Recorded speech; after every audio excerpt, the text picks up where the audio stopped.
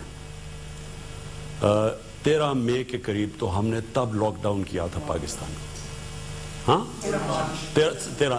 13 مارچ کو، تو ہمارا 26 فروری کو پہلا کیس آیا تھا، اور جب ہمارے 26 کیسز ہوئے تو 13 مارچ کو ہم نے اپنا لاک ڈاؤن شروع کیا تھا.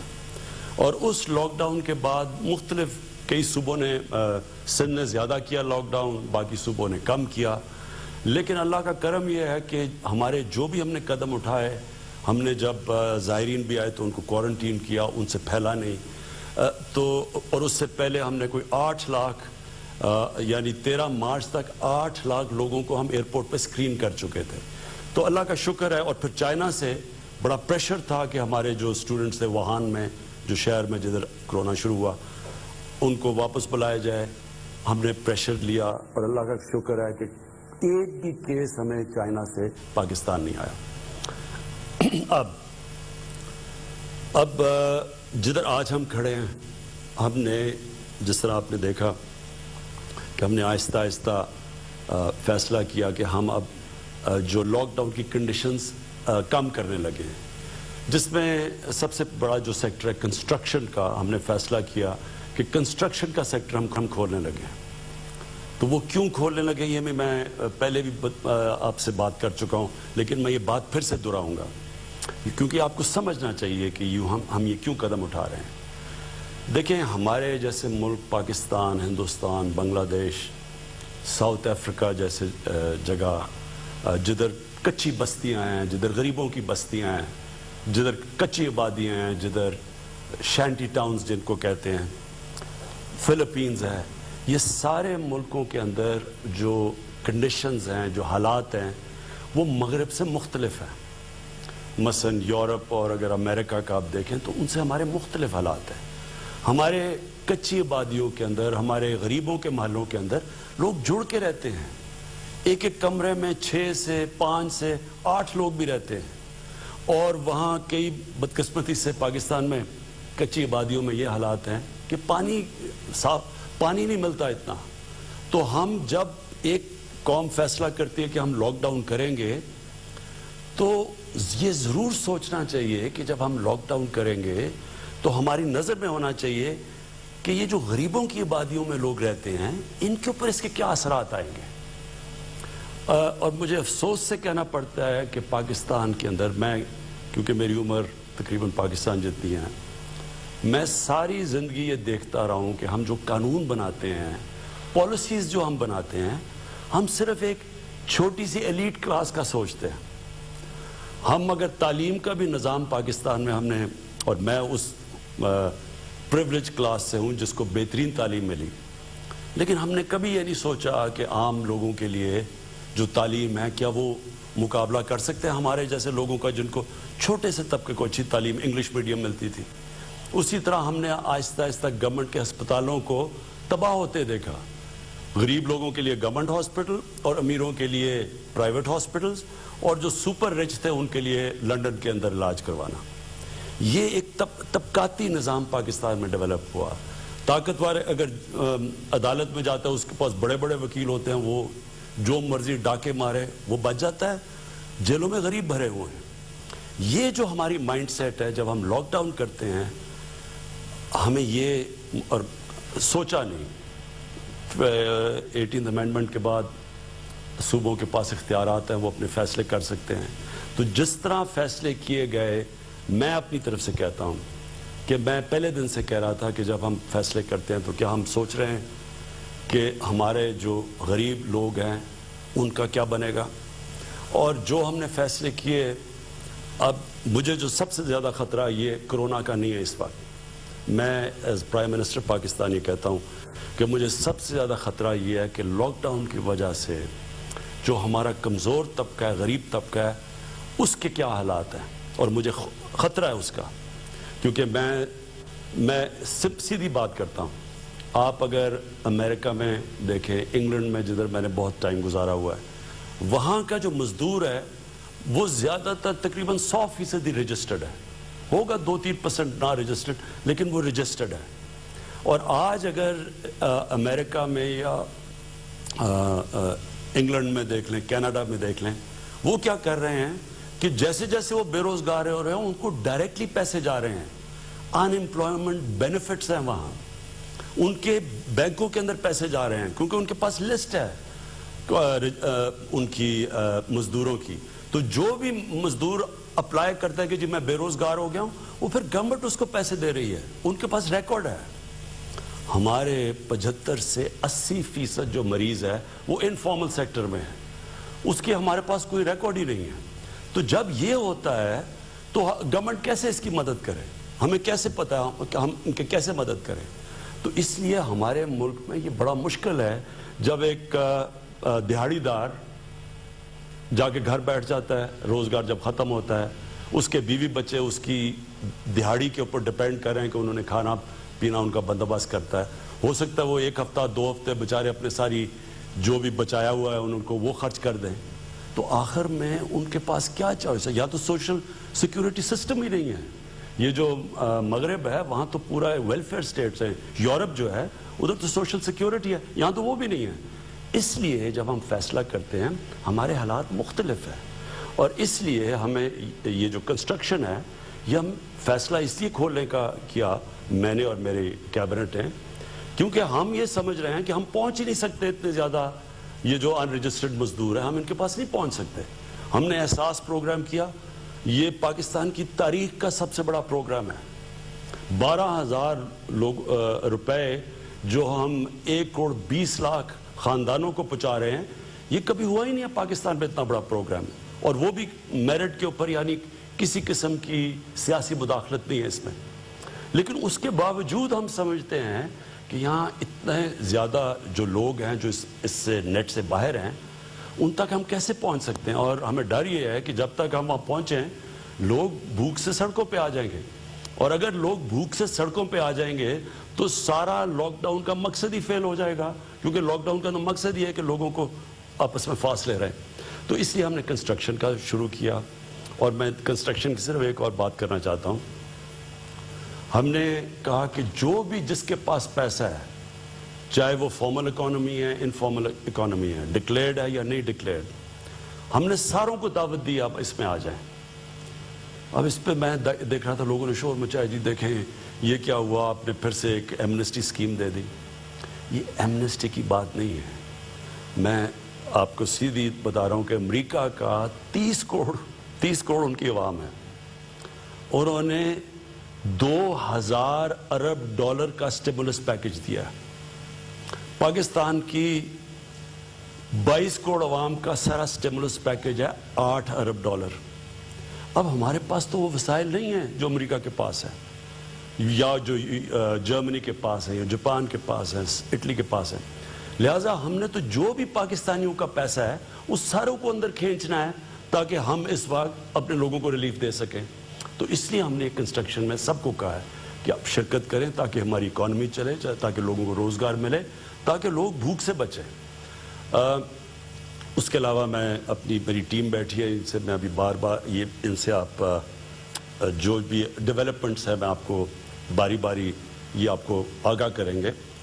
لیکن اس سے پہلے میں 2 اور چیزیں کہنا چاہتا ہوں. میں صرف اپنی پولیس سے کہنا چاہتا ہوں، دیکھیں یہ میں نے 2-3 سوشل میڈیا پہ چیزیں دیکھی ہیں کہ لاک ڈاؤن جو لوگ توڑ رہے ہیں ان کو ڈنڈے مارے جا رہے ہیں. میں اپنی پولیس سے کہنا چاہتا ہوں کہ مجھے پتہ ہے کہ ہمارے آپ کے اوپر پریشر ہے کہ لاک ڈاؤن مینٹین رکھیں، لیکن دیکھیں یہ لاک ڈاؤن ڈنڈے سے مینٹین نہیں ہوگا. یہ لاک ڈاؤن تب کامیاب ہوگا جب ہمارے شہری خود سمجھیں گے کہ ان کی ذمہ داری ہے، کیونکہ ان کے بھلے کے لیے ہے، یہ ساری قوم کے لیے ہے. کیونکہ اگر کرونا پھیلتا ہے تو ہم جانتے ہیں کہ اس کے ڈائریکٹ اثرات بیماری سے اور انڈائریکٹ لاک ڈاؤن سے ساری قوم کو اثر ہوتا ہے، خاص طور پہ ہمارے غریب لوگوں کو. اس لیے ان کو سمجھائیں.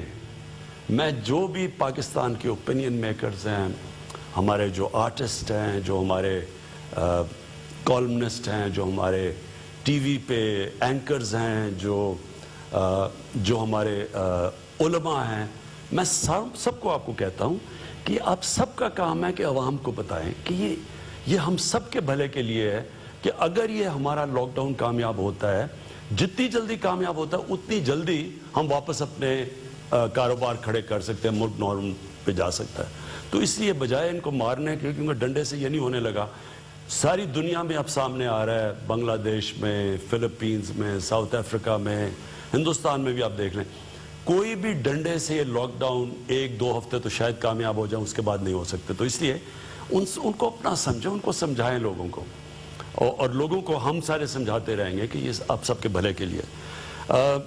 اس کے بعد رمضان آ رہی ہے، اور ہماری مسجدوں کے اندر لوگ عبادت کرنا چاہتے ہیں۔ ہم سب جانتے ہیں کہ رمضان میں ہم سب مسجدوں میں جاتے ہیں، اور ہم چاہتے ہیں کہ وہ ٹائم ہے عبادت کا۔ ڈاکٹر الوی جو پریزیڈنٹ ہیں، انہوں نے علماء سے آج میٹنگ کی ہے، اس کے اندر کئی چیزیں طے ہو گئی ہیں، مجھے بڑی خوشی ہوئی اس چیز کی، اور میں آج اپیل کروں گا جو بھی امام مسجد ہیں کہ آپ پلیز یہ جو طے شدہ چیزیں ہیں کہ کیا آپ نے پریکاشنز لینی ہیں، کیا آپ نے قدم اٹھانے ہیں کہ لوگ مسجد میں بھی جا سکیں اور کرونا سے بھی بچ سکیں، کہ سوشل ڈسٹنسنگ یعنی فاصلے رکھنے ہیں، اس کے اوپر سب عمل کریں۔ کیونکہ دیکھیں، اگر ایک مسجد کے اندر خدا نخواستہ احتیاط نہ کی گئی اور کرونا پھیلنا شروع ہوا تو وہ مسجد کو ہی نقصان ہوگا، ویران ہو جائے گی مسجد۔ اور اسی طرح جو ہم یہ کھول رہے ہیں فیکٹریاں بھی اور یہ کنسٹرکشن بھی، یہ بھی ہم نے پوری TORs دیے ہوئے ہیں آپ کو کہ کیا کیا آپ نے قدم اٹھانے ہیں اس کے لیے، اور مالکان کو، جو مالک ہے، جو فیکٹری کا مالک ہے، جو بھی کنسٹرکشن سائٹ کا مالک ہے، ان کو بھی ہم آپ کو کہہ رہے ہیں کہ آپ کے انٹرسٹ میں ہے کہ آپ کے جو نیچے کام کر رہے ہیں وہ سارے یہ جو ہم نے پورے آپ کو رولز دیے ہوئے ہیں کہ کس کے مطابق آپ نے کام کرنا ہے، اس کو پلیز فالو کریں۔ کیونکہ اگر وہاں کرونا پھیلے گی تو ظاہر ہے وہ فیکٹری بھی بند ہوگی یا وہ کنسٹرکشن سائٹ بھی بند ہوگی، تو آپ سب کے انٹرسٹ میں ہیں۔ آخر میں اپنے ٹیم کے پاس جانے سے پہلے 2 اور چیزیں کہنا چاہتا ہوں۔ دیکھیں، ہمارے اس کرونا کے کرائسس میں جو مجھے سب سے زیادہ خطرہ نظر آ رہا ہے وہ یہ کہ لوگ ذخیرہ اندوزی کریں گے۔ میں پہلے بھی کہہ بیٹھا ہوں، میں اب بھی کہتا ہوں، مجھے خطرہ یہ ہے کہ لوگوں نے پیسہ بنانے کی کوشش کرنی ہے، جس طرح رمضان سے پہلے لوگ پیسہ بناتے ہیں، جس طرح ابھی پیچھے آٹا اور چینی کا کرائسس آیا، لوگوں نے ذخیرہ اندوزی کر کے پیسہ بنایا۔ اس باری جو بھی پیسہ بنانے کی کوشش کرے گا ذخیرہ اندوزی کر کے، یہ پہلی دفعہ گورنمنٹ بہت سختی کرے گی۔ ہم آرڈیننس لے آئے ہیں اس کے اوپر، ذخیرہ اندوزی کے اوپر یہ بڑی سختی ہوگی، اور نیچے مینیجر نہیں پکڑیں گے، ہم مالکان کے پیچھے جائیں گے۔ جنہوں نے اب لوگوں کی مشکلات کے اوپر پیسہ بنانے کی کوشش کی، یہ میں آپ کو کہہ رہا ہوں کہ آپ کو ابھی سے پہلے سے خبردار کر رہا ہوں کہ بڑی سختی کی جائے گی، لوگوں کو پکڑا جائے گا۔ یہ نہیں، چھوٹے لوگوں کو نہیں پکڑیں گے، اوپر جا کے جو اصل لوگ پیچھے بیٹھے ہوئے ان کو پکڑیں گے۔ دوسری چیز ہے اسمگلنگ۔ اس باری ہمیں یہ ڈر ہے کیونکہ پاکستان میں جو گندم ہے وہ جو باہر ہے اس وقت اس کی قیمت اوپر ہے، اور ہمیں یہ خوف ہے کہ لوگ گندم کو اسمگل کریں گے۔ اس کے لیے اسمگلنگ کا آرڈیننس یا آج رات آ جائے گی یا کل آ جائے گی، اور وہ آرڈیننس کے مطابق وہ سختی اب کی جائے گی اسمگلرز کے خلاف جو کبھی پہلے نہیں کی گئی، کیونکہ ہم نے کسی صورت قیمتیں بڑھنے نہیں دینی، کیونکہ اس کا سب سے نقصان اس ملک میں غریب پہ پہنچے گا۔ اگر ہم لوگوں کو 12 ہزار روپیہ دے رہے ہیں اس وقت، اور یہ کبھی، پھر سے میں ریپیٹ کرتا ہوں، اتنا پیسہ نہیں دیا گیا، تو اگر انہوں نے قیمتیں اوپر بڑھا دیں تو ان کا تو پیسہ بڑی جلدی ختم ہو جائے گا۔ اس لیے یہ ملک کے لیے، یہ اپنی غریب لوگوں کے لیے، میں آج اسمگلرز کو بھی کہہ رہا ہوں، ہولڈرز یا یہ جو ذخیرہ اندوزی کرتے ہیں ان کو میں آج آپ کو خبردار کر رہا ہوں کہ بڑی سختی کی جائے گی اس باری۔ ہم نے یہ 2 آرڈیننس لے کے آ رہے ہیں، اور یہ صرف لے کے آ رہے ہیں اس لیے اپنی قوم کو بچانے کے لیے، اسمگلر سے بھی، اور یہ جو کہ ذخیرہ اندوزی کر کے مہنگائی کر کے پیسہ بناتے ہیں۔